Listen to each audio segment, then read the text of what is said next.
Yeah, we're at Bang Your Head Festival, and I have an interview with a band that is playing and not has played already.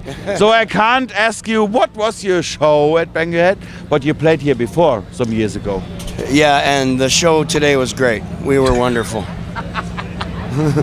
No, what was the first time for you at Bang Your Head Festival? When was that? 2006.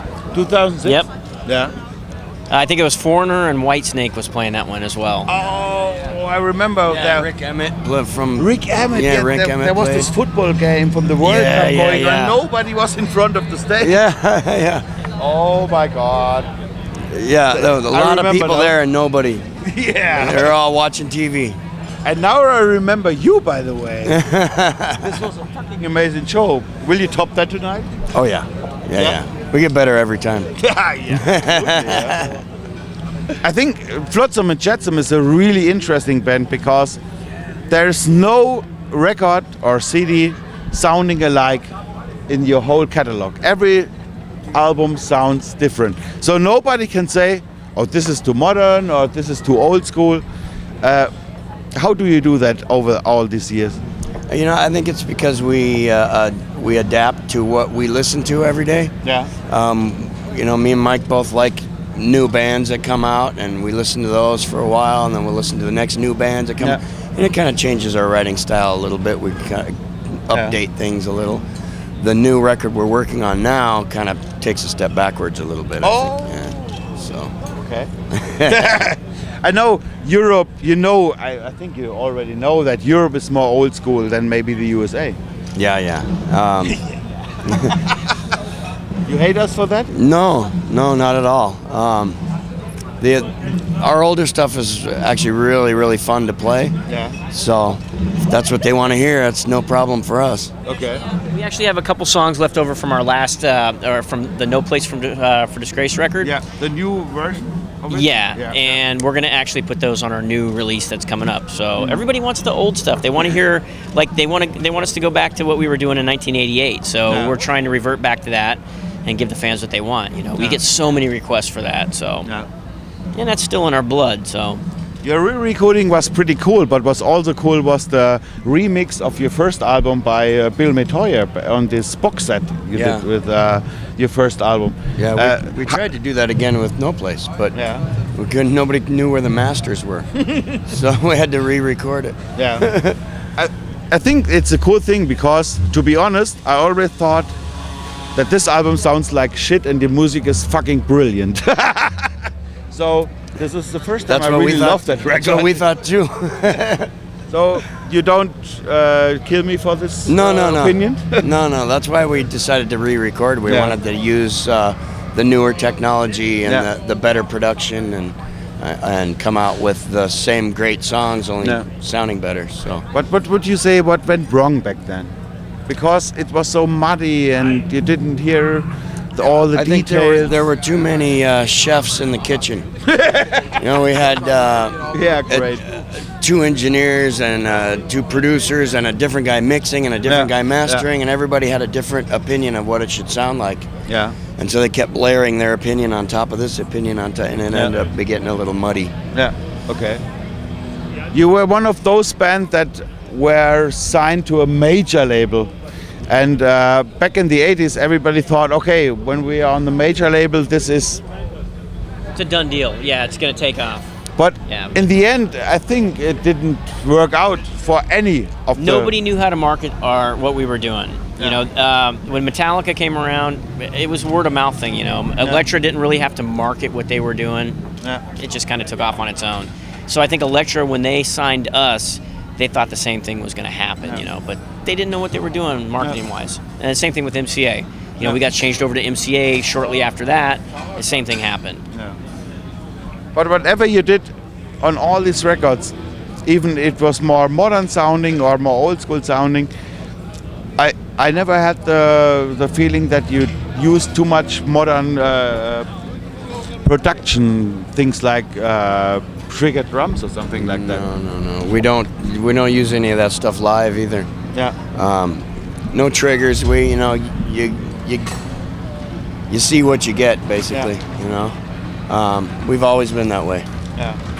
there are some songs that we don't do because it would take, really, to make it sound the same, it would take another guitar player and another, Okay. you know. But you So won't we do just kind of any shy away from them. on tapes on stage or something like that. No. No. Intros would be about it, you know, maybe Intros some are sound cool. effects here and there, but we're not going to put a whole guitar part on tape and play to it. That's just not us, you know. So you're kind of old school in that point. Yeah, Yeah. yeah. I think part of that, we've had some shows in the past where we're getting ready to play and the power goes out or something, or this big storm, you know, knocks everything out. So we jump up on stage and do the same set acoustic, you know. Really? Because Okay. the show must go on, and Yeah. we don't have any of that extra special stuff you need computers for. So I saw 9 Inch Nails once. They did a half a song, their computer broke down, and they canceled the rest of the show. Yeah, I'm like, I that's mean, not you right. even see that in Manowar. Yeah. But that's a good thing now, because when you started, were British bands were an influence for you when you started with FLOTSAM JETSAM? Like Iron Maiden or Judas Priest, something like that? Oh yeah, heavily influenced by those guys. Yeah? Definitely. Oh yeah. We were just listening to it. When was it? A couple of days ago. I mean, that's what's in our tape deck on the van. You know, when we're driving around. So we saw Tank and Tigers of Patang today. Uh-huh. So was this an early influence for you too? You know, that I remember back in the day, Newstead would bring this 45 to practice. Oh, you got to hear these guys, and it's, you know, it's Tank, and I'm just like, oh, it's cool. But that was pretty much the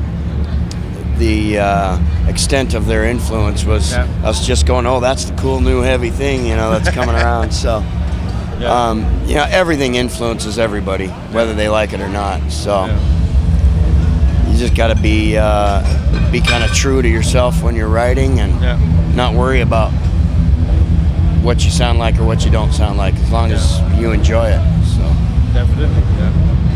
What can we expect from your new stuff, which will be released hopefully very soon? It's gonna sound like the old stuff. Yeah, you don't need to say that. I just, I mean, the European fans is exactly It's what going they back- want to hear, but Okay, so we changed things up a little bit on the last record, Ugly Noise. We changed things up a little bit. We kind of went kind of a modern a little bit, you know. But that's not really. We're just going back to our roots, I guess you can say. We're going back to what we were writing back in 1988, 1989, 1990. So that's what you can expect. that's a cool thing. Yeah. It's faster. It's definitely heavier. Yeah. a lot of fun. Yeah, new songs are whizzing right through, and I think it's sparked a new energy for us, because the songs are great. We're having a lot of fun recording them. But when I listen to FLOTSAM JETSAM, especially the MCA years, I always think that it would be cool if you would do something solo, something bluesy or something like that. Have you ever noticed that your voice is pretty much, maybe, my English is not so good in that right now, that you can use it for blues or maybe some classic rock music? Yeah, I actually have a country album out. Oh, really? Before I was in the band, I was doing Sinatra and stuff like that, and doing a lot of theater stuff. So I've always had a little passion for every type of music, pretty much. But you know, I basically am the voice of FLOTSAM, and I'm not going anywhere. Okay. But I think you are really unique in your voice. So there's just one. If you ever replace your singer, there's no FLOTSAM anymore. Yeah, true. I agree with that totally. I mean, you can replace maybe a drummer or a guitar player here and there over all these years, but Yeah, he is the voice Not of FLOTSAM. this guy. Absolutely. I totally agree with you on that. So my last question is, what do you prefer more, open air festivals or indoors festivals? I know that's hard. That's a hard one, because we've played some really great festivals both ways. I really don't have a preference, as long as the people are into it and having a good time. I don't care if it's a tiny little club or a huge open air festival. if the crowd's having a good time, that's what makes it for me. Yeah. And my last question to you is, what do you like more, Flotsam or Jetsam? Oh, it's gonna be the Flotsam. Flotsam. Why Flotsam? I don't know. It's just easier to say for me. Jetsam is shit. Jetsam doesn't flow. Yeah. For all these years, I wanted to ask that question because I never understood the name of this band. It was originally Flintstones and Jetsams, and then we just changed it to Flotsam. Before that, it was Flotsam and Brush'em. So it was what we were all dentists. That's more sexual than. Yeah, exactly. I thank you guys for this really cool interview. Oh, no problem, man. Thank you. We are here without any rain, so Yeah, right now. we will hopefully watch out Flotsam in a few hours. Yeah. On this fucking stage here.